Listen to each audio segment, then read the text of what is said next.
এটা পুনৰ mini blog লৈ আপোনালোকৰ ওচৰত ৰাখিছোঁ।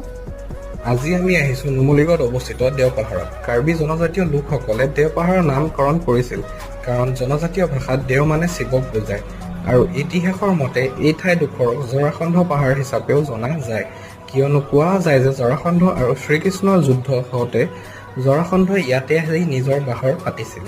এই দেওপাহাৰত বহুতো শিৱ আৰাধনা ভগ্নাৱশেষ পোৱা গৈছে। দেওপাহাৰত থকা মন্দিৰটোৰ এক খণ্ড শিলেৰে নিৰ্মিত। তাত ৰামায়ণ মহাভাৰতৰ ভাস্কৰ্য দেখা পোৱা যায়। ইয়াত কীৰ্তিমুখ যি এটা অসুৰ হয় শিৱ ভগৱানৰ সৃষ্টি কৰা আছিল। সেই শিৱ ভগৱানে তেখেতক বৰ দিছিল যে সকলো দেৱ দেৱীৰ ওপৰত তেওঁৰ পূজা অৰ্চনা কৰা হ'ব। উড়ন্ত অখৰা, নটৰাজৰ মূৰ্তি, সৰ্পদেৱতা, ৰাম ৰাৱণৰ কাহিনী এই ছবিবোৰ ইয়াৰ পাথৰবোৰত উল্লেখিত পোৱা যায়। চ' আজিৰ কাৰণে ইমানেই মোৰ মিনি ব্লগটো। আজি বাই বাই, থেংক ইউ আৰু কিপ ছাপৰ্টিং।